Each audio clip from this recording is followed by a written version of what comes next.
नमस्कार दोस्तों, स्वागत है आप सभी का मेरे इस यूट्यूब वीडियो क्लास में, जिसमें आज हम लोग बिहार बोर्ड क्लास 8 से सामाजिक विज्ञान विषय के अंतर्गत हमारी दुनिया यानी भूगोल विषय से इकाई 1 संसाधन का अध्ययन करेंगे। ऐसे तो इस इकाई को 5 पाठों में बांटा गया है, जिसमें आज हम लोग पहले पाठ संसाधन का अध्ययन करेंगे तथा बाकी अगले सभी पाठों को इसी तरह अलग अलग वीडियो के माध्यम से हम लोग पढ़ेंगे। So let's start the first chapter, resource. तो दोस्तों, इकाई 1 संसाधन। संसाधन को इंग्लिश में रिसोर्स कहते हैं। पाठ के प्रारंभ में ही यह एक प्रश्न पूछा गया है, संसाधन क्या है? तो दोस्तों, बिल्कुल ही आसान भाषा में मैं आपको समझाने का प्रयास कर रहा हूं कि हम सभी अपनी रोजमर्रा की आवश्यकताओं को पूरा करने के लिए हर क्षण हर वक्त जिन जिन वस्तुओं, जीवों एवं पदार्थों का उपयोग करते हैं, वे सभी संसाधन हैं, जिसमें प्राकृतिक वस्तुएं, मानव निर्मित वस्तुएं तथा स्वयं मानव ही संसाधन है। यानी मानवीय आवश्यकताओं को पूरा करने वाले सभी जीव जंतु, वस्तुएं एवं पदार्थ संसाधन है। जैसे भूमि, जल, मिट्टी, जीव जंतु इत्यादि बहुत सारी वस्तुएं हैं जो आपके पुस्तक में यहाँ से यहाँ तक लिखा हुआ है, जिसे आप परिभाषा के रूप में लिख सकते हैं। अब देखिए, एक एग्जांपल के तौर पर मैं आपकी दिनचर्या से ही बता रहा हूँ कि जैसे हम लोग सुबह बिस्तर से जगते हैं, जिस पलंग पर हम लोग सोते हैं, पलंग भी हम लोगों के लिए संसाधन है। उस पर के बिस्तर तक या सब चीज हम लोगों के लिए संसाधन है। उसके बाद सुबह हम लोग पानी से मुंह हाथ धोते हैं, तो पानी हम लोगों के लिए संसाधन है। ब्रश करते हैं तो ब्रश, पेस्ट इत्यादि हम लोगों के लिए संसाधन है। पढ़ते हैं तो कलम, कॉपी संसाधन है। अनाज संसाधन है। खाना हम लोग जो खाते हैं वो भी हम लोगों के लिए संसाधन है। जंगल, लकड़ी और खाना जो हम लोग खाते हैं, जो हम लोगों की मम्मी हम लोगों को खाना बना के खिलाती है, वो मम्मी भी हम लोगों के लिए एक संसाधन है। यानी मानव भी एक संसाधन होता है। जैसे स्कूल संसाधन है, साइकिल, बस, गाड़ी। आप सभी इस मोबाइल पर वीडियो देख रहे हैं, यह आपके लिए संसाधन है। मैं आपको पढ़ा रहा हूं, मैं भी आपके लिए संसाधन हूं। यानी दुनिया की जितनी भी वस्तुएं का हम सभी उपयोग करते हैं, वह सभी संसाधन है। अपने पूरे जीवन में वह सभी क्या है? संसाधन है। ठीक है, तो बच्चों, इसी प्रकार से हम लोग इस पाठ के सभी महत्वपूर्ण तथ्यों को खूब अच्छे से समझते हुए पढ़ेंगे तथा उनका परिभाषा भी लिखेंगे। तत्पश्चात इस पाठ के सभी अभ्यास प्रश्नों को भी बनाएंगे। सो आप इस वीडियो में मेरे साथ अंत तक बने रहें। तो चलिए अब आगे हम लोग पढ़ना प्रारंभ करते हैं। तो अब आगे हम लोग इस पाठ के कुछ मुख्य बिंदु हैं, जैसे संसाधन की उपयोगिता, संसाधन के प्रकार, संसाधनों का वर्गीकरण, संसाधनों के संरक्षण की आवश्यकता इत्यादि बिंदुओं को बारी बारी से पढ़ते हैं। जिस 4 मुख्य बिंदुओं को हम लोगों को पढ़ना है, उसमें से सबसे पहला है संसाधनों की उपयोगिता, जिसे इंग्लिश में कहते हैं रिसोर्स यूटिलाइजेशन। बच्चों, संसाधन किसी भी जीव के जीवन में बहुत ही महत्वपूर्ण होता है। खासकर मानव जीवन में तो संसाधन की उपयोगिता और भी महत्वपूर्ण है। जैसे आप अनुभव कीजिए कि अगर पृथ्वी पर हवा, फसल, पेड़ पौधा, जल, सूर्य का प्रकाश इत्यादि नहीं होता तो क्या जीव और जीवन संभव था?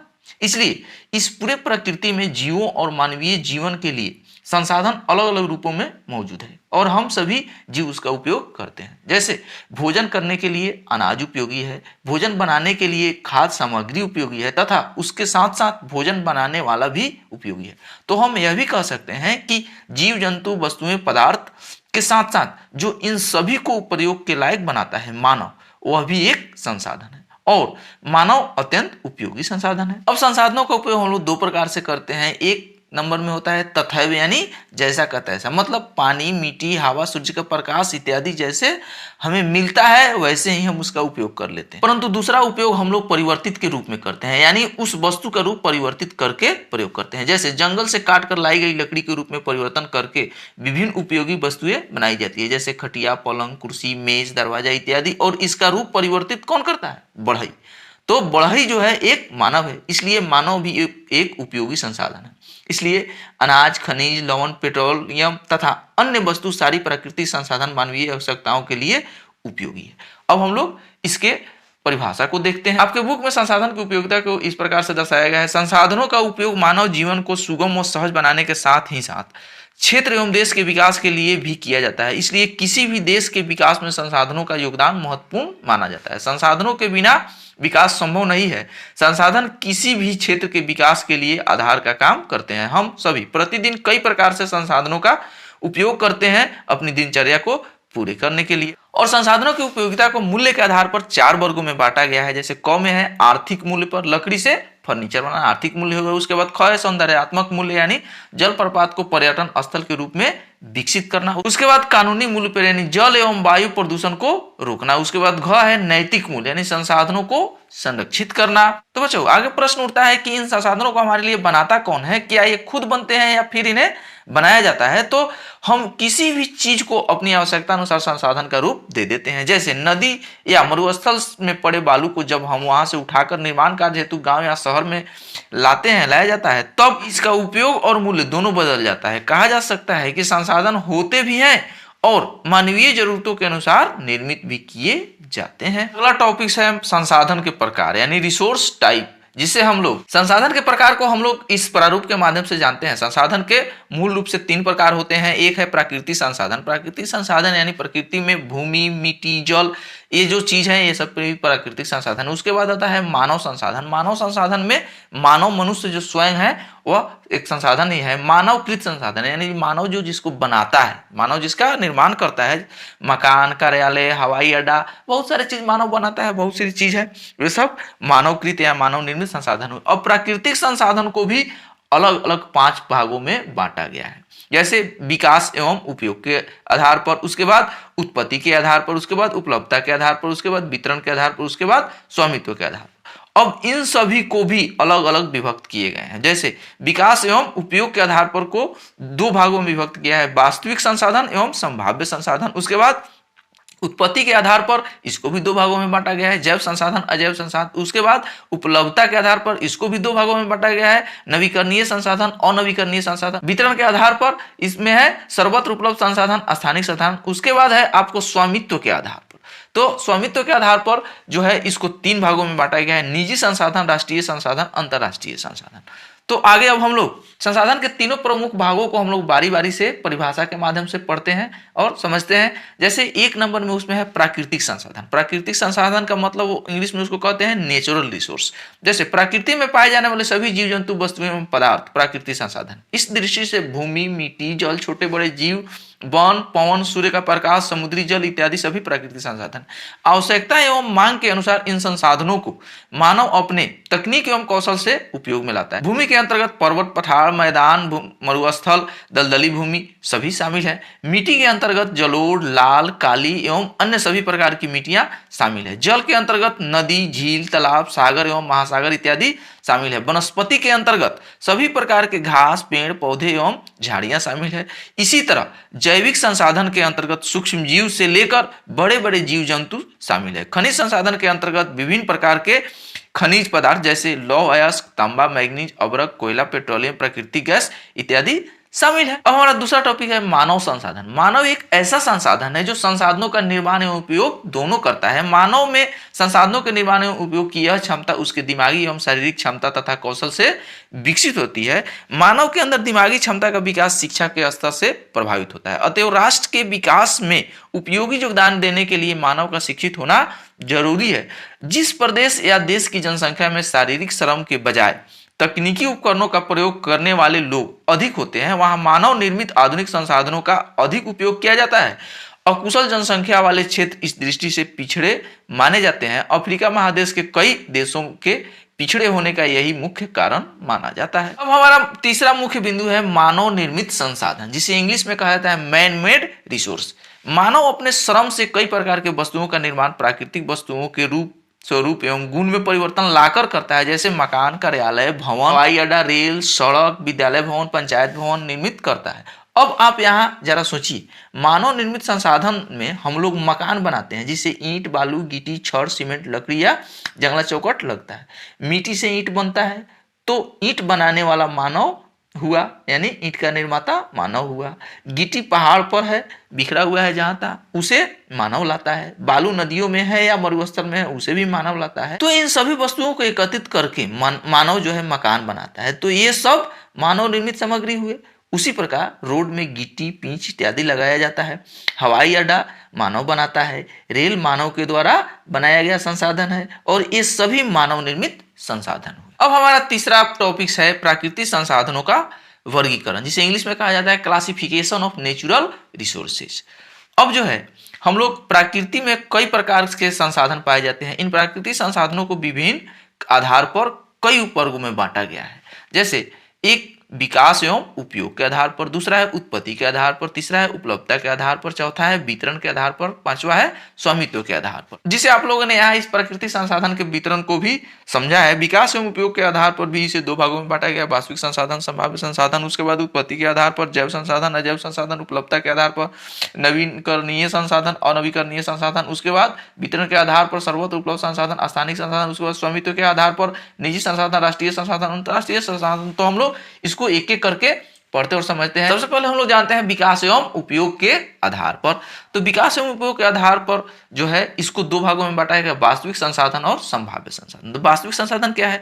वास्तविक संसाधन उन संसाधनों को कहा जाता है जिनकी कुल मात्रा ज्ञात हो तथा इन संसाधनों का उपलब्ध तकनीक की सहायता से वर्तमान समय में अभी उसका उपयोग किया जाता हो। जैसे पश्चिम एशिया का पेट्रोलियम का भी वर्तमान में हम लोग उपयोग कर रहे हैं और वह पश्चिम एशिया में है। ऑस्ट्रेलिया का सोना, झारखंड का अवरक, मध्य प्रदेश का मैगजीन एवं राजस्थान का तांबा इत्यादि इनके अच्छे उदाहरण है। इन सभी का हम लोग वर्तमान में उपयोग कर रहे हैं, इसका पता चल गया है।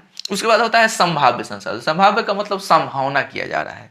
जैसे संभाव्य संसाधन उन संसाधनों को कहा जाता है जिनकी कुल मात्रा ज्ञात नहीं होती। कुल मात्रा कितना है, क्या है, यह ज्ञात नहीं होता है तथा वर्तमान समय में इनका उपयोग भी नहीं किया जा रहा है। इनका वर्तमान समय में उपयोग नहीं किया जा रहा है। संभावना है कि संसाधन हम लोगों को मिलेगा। इन संसाधनों का उपयोग भविष्य में करने की संभावना होती है। केरल में मिलने वाला थोरियम तथा लद्दाख में पाए जाने वाले यूरेनियम संभाव्य संसाधन के उदाहरण है। जैसे वर्षों पहले सूर्य की गर्मी, समुद्र की लहरें, पवन तथा भूमि के अंदर व्याप्त ताप संभाव्य संसाधन के उदाहरण थे, परंतु आज भारत के लिए ये सभी वास्तविक संसाधन है। आज हम लोग इसका उपयोग कर रहे हैं। अब उत्पत्ति के आधार पर संसाधन के दो प्रकार बांटे गए प्रकृति संसाधन के, जैसे जैव संसाधन और अजैव संसाधन। संसाधनों को जैव संसाधन और अजैव संसाधन में बांटा जा सकता है। जैव संसाधन के अंतर्गत सभी जीव शामिल है, जैसे पेड़ पौधे, वन, जीव जंतु इत्यादि। जबकि सभी निर्जीव जिसके अंदर प्राण नहीं है वो जो है अजैव संसाधन है। उदाहरण के रूप में खनिज, चट्टान, मिट्टी, भूमि, खेत, तालाब, नदी, झील इत्यादि, इसमें प्राण नहीं होता है, लेकिन ये सभी संसाधन है, सभी हम लोगों के उपयोग में आते हैं। उपलब्धता के आधार पर हम लोग अब जानेंगे कि नवीकरणीय संसाधन और अनवीकरणीय संसाधन में क्या अंतर है, वे कैसे काम करते हैं। उपलब्धता के आधार पर भी कुछ प्राकृतिक संसाधनों को नवीकरणीय संसाधन तथा कुछ प्राकृतिक संसाधनों को अनवीकरणीय संसाधन में वर्गीकृत किया जा सकता है। नवीकरणीय संसाधन वैसे प्राकृतिक संसाधन को कहा जाता है जिसकी पुनः पूर्ति प्राकृतिक रूप से होती है, फलतः यह खत्म या समाप्त नहीं होते हैं। सूर्य की किरणें एवं पवन ऐसे ही नवीकरणीय संसाधन है।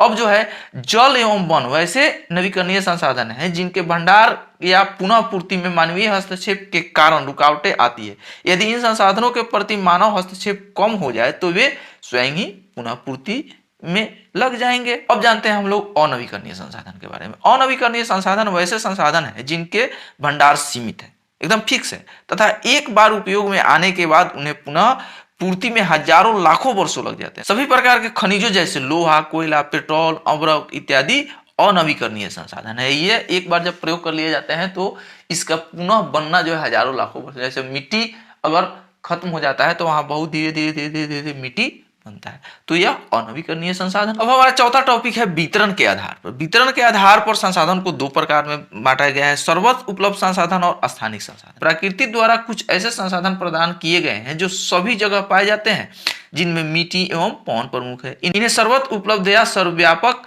संसाधन भी कहा जा सकता है। कुछ ऐसे भी संसाधन है जो निश्चित स्थानों पर ही पाए जाते हैं, इन्हें स्थानिक संसाधन कहा जाता है। जैसे कोडरमा में पाए जाने वाला अवरक, जादूगोड़ा में मिलने वाला यूरेनियम, छोटा नागपुर में के क्षेत्र में पाए जाने वाला कोयला इत्यादि इस दृष्टि से महत्वपूर्ण है। प्राकृतिक संसाधन के वर्गीकरण के पांचवें उपवर्ग में आता है हमारा स्वामित्व के आधार पर। स्वामित्व के आधार पर जो है उसको तीन उपवर्गों में बांटा गया है, निजी संसाधन, राष्ट्रीय संसाधन और अंतरराष्ट्रीय संसाधन। जब कोई प्राकृतिक संसाधन जैसे भूमि, तालाब आदि किसी व्यक्ति के स्वामित्व में होता है तो इसे निजी संपत्ति कहा जाता है। किसी राष्ट्र के अंदर पाए जाने वाले सभी प्रकार के संसाधन राष्ट्रीय संसाधन कहलाते हैं। अब यहाँ राष्ट्रीय संसाधन से आपको यहाँ एक और भी बात सामने आती है कि समुद्र तट से दूर 19.2 किलोमीटर क्षेत्र के अंदर पाए जाने वाले संसाधनों को राष्ट्रीय संसाधन कहते हैं। 200 किलोमीटर तक के क्षेत्र को राष्ट्रीय संपत्ति मानी जाती है। अब यहाँ पर हम लोग मैप के माध्यम से समझते हैं कि राष्ट्रीय संसाधन, अंतरराष्ट्रीय संसाधन में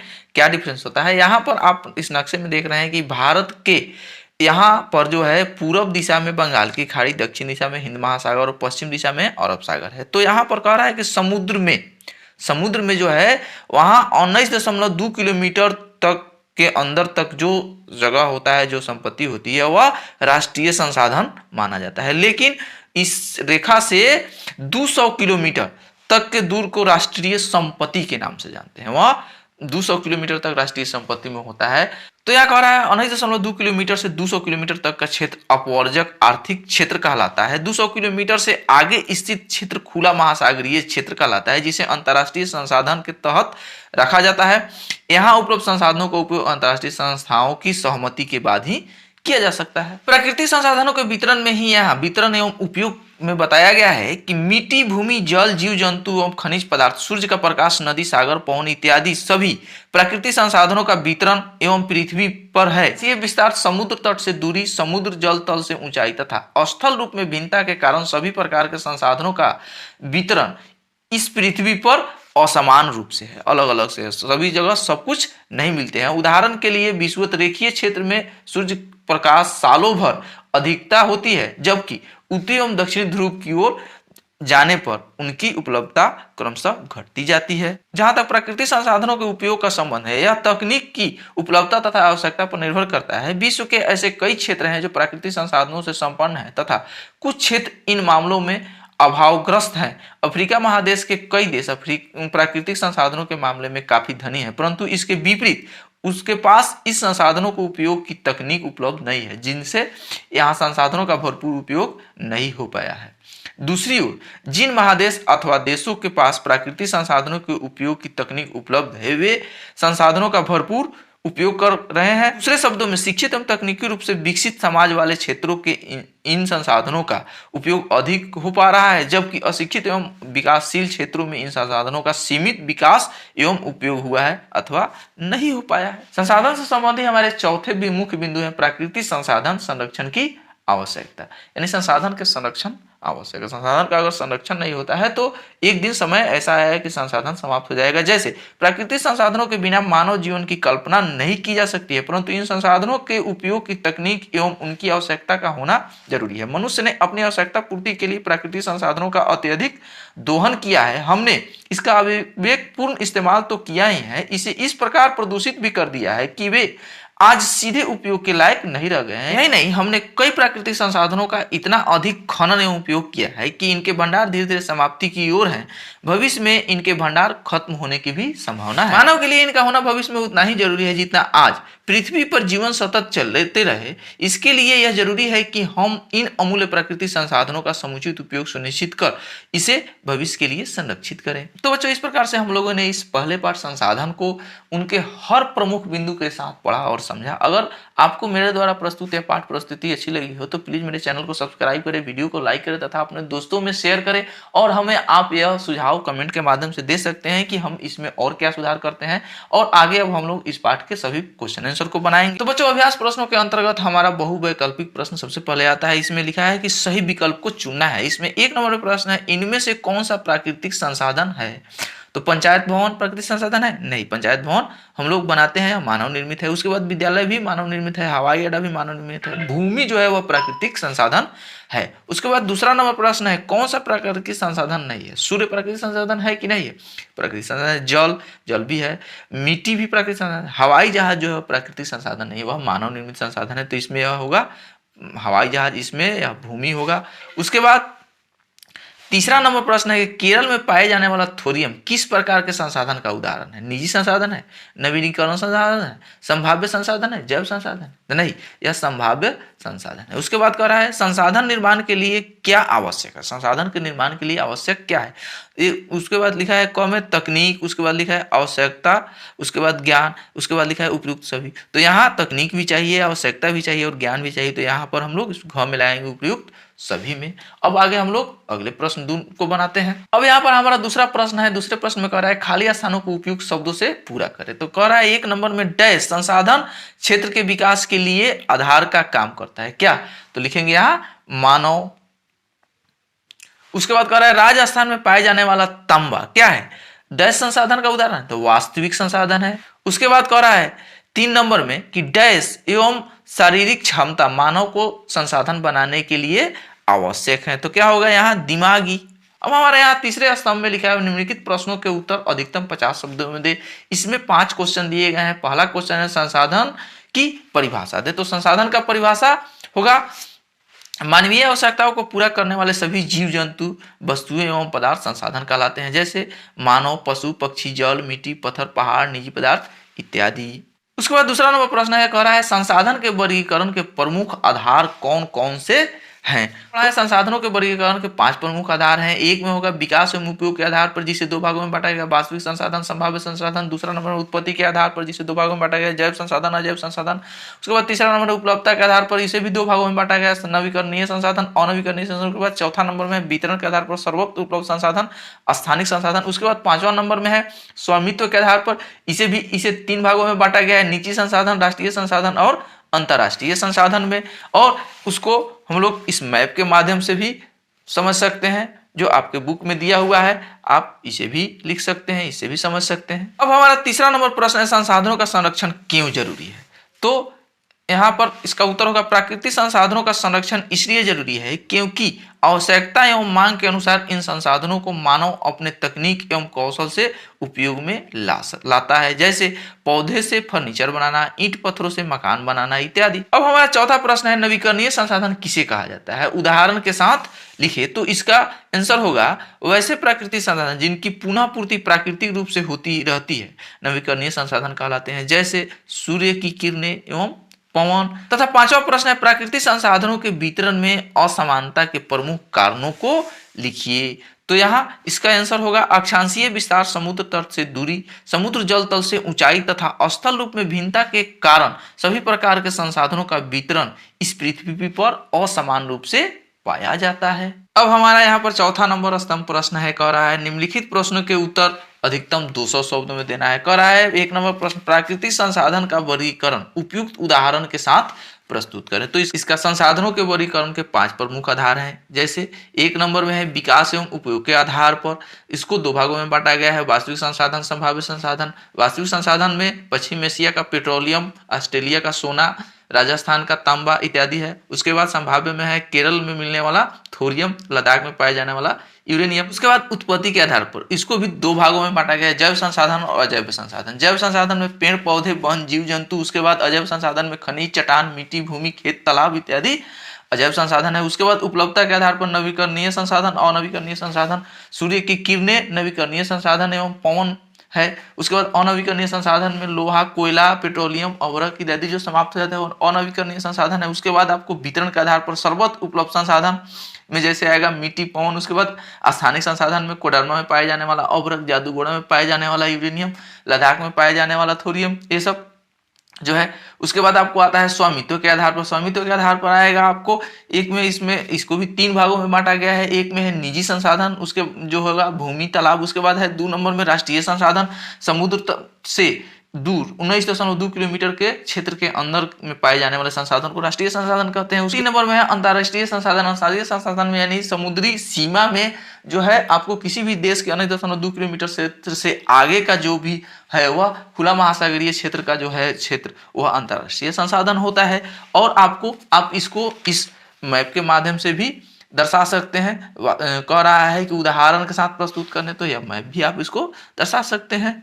अब आपको यहाँ पर दूसरा नंबर प्रश्न है, कह रहा है संसाधन बनाए जाते हैं उपयुक्त उदाहरण के साथ स्पष्ट करते हैं। तो हम लोगों ने पढ़ा था कि संसाधन बनाए जाते हैं, उदाहरण स्वरूप नदी या मरुस्थल में पड़े बालू का वहाँ के कोई उपयोग नहीं होता है, परंतु वहां से जब उठाकर बालू को वह निर्माण कार्य के लिए शहर या गांव में लाया जाता है तब इसका उपयोग एवं मूल्य दोनों बदल जाते हैं। अतः यह कह सकते हैं कि संसाधन होते नहीं है, बनाए जाते हैं। इस प्रकार मानव अपने सूझबूझ से प्रकृति में उपस्थित वस्तुओं और पदार्थों का उपयोग संसाधन के रूप में करता है। उसके बाद तीसरा नंबर प्रश्न है संसाधन संरक्षण की आवश्यकता पर प्रकाश डालिए। संसाधन संरक्षण की आवश्यकता पर प्रकाश डालना है। तो कह रहा है यहाँ पर कि प्राकृतिक संसाधन के बिना मानव जीवन की कल्पना ही नहीं की जा सकती है, परंतु इन संसाधनों के उपयोग की तकनीक एवं उनकी आवश्यकता का होना जरूरी है। मनुष्य ने अपनी आवश्यकता पूर्ति के लिए प्राकृतिक संसाधनों का अत्यधिक दोहन किया है। हमने इसका अविवेकपूर्ण इस्तेमाल तो किया ही है, साथ ही साथ इस्तेमाल इस प्रकार प्रदूषित भी कर दिया है कि वे आज सीधे उपयोग के लायक नहीं रह गए हैं। यही नहीं, हमने कई प्राकृतिक संसाधनों का इतना अधिक खनन एवं उपयोग किया है कि इनके भंडार धीरे धीरे समाप्ति की ओर है। भविष्य में इनके भंडार खत्म होने की पूरी आशंका है। मानव के लिए इसका होना भविष्य में भी उतना ही जरूरी है जितना आज पृथ्वी पर जीवन सतत चलता रहे। इसके लिए यह जरूरी है कि हम इन अमूल्य प्राकृतिक संसाधनों का समुचित उपयोग सुनिश्चित कर इसे भविष्य के लिए संरक्षित करें। अब हमारा चौथा प्रश्न है, संसाधनों के अत्यधिक दोहन से मानव ने संकट पैदा कर दिया है। इस कथन से आप कहां तक सहमत है? तो इसका आंसर होगा, यह सत्य है कि संसाधन के अत्यधिक दोहन से मानव ने खुद के लिए ही संकट पैदा कर लिया है। इस कथन से हम पूरा सहमत हैं, क्योंकि मनुष्य ने अपनी आवश्यकता पूर्ति के लिए प्राकृतिक संसाधनों का अत्यधिक दोहन किया। मनुष्य ने इसका अविवेकपूर्ण इस्तेमाल तो किया ही है, साथ ही साथ इस प्रकार प्रदूषित कर दिया है कि वे आज सीधे उपयोग के लायक नहीं रह गए हैं। मनुष्य के लिए इन प्राकृतिक संसाधनों का होना भविष्य में भी उतना ही जरूरी है जितना आज पृथ्वी पर जीवन सतत चलता रहे। इसके लिए यह जरूरी है कि हम इन अमूल्य प्राकृतिक संसाधनों का समुचित उपयोग सुनिश्चित कर इसे भविष्य के लिए सुरक्षित करें। तो बच्चों, इस प्रकार से हम लोगों ने इस पहले पाठ संसाधन को खूब अच्छे से हर बिंदु टू बिंदु परिभाषित करते हुए समझा तथा इसके सभी प्रश्नों अभ्यास प्रश्नों को बनाया। अगर आपको मेरे द्वारा प्रस्तुत या पाठ प्रस्तुति अच्छी लगी हो तो प्लीज मेरे चैनल को सब्सक्राइब करें, वीडियो को लाइक करें, अपने दोस्तों में शेयर करें और मुझे भी कमेंट के माध्यम से यह जरूर बताएं कि मैं इस वीडियो को जो बना रहा हूं, यह पहला चैप्टर है, अगला पार्ट में किस प्रकार बनाऊं। तो मिलते हैं नेक्स्ट वीडियो में। नमस्कार।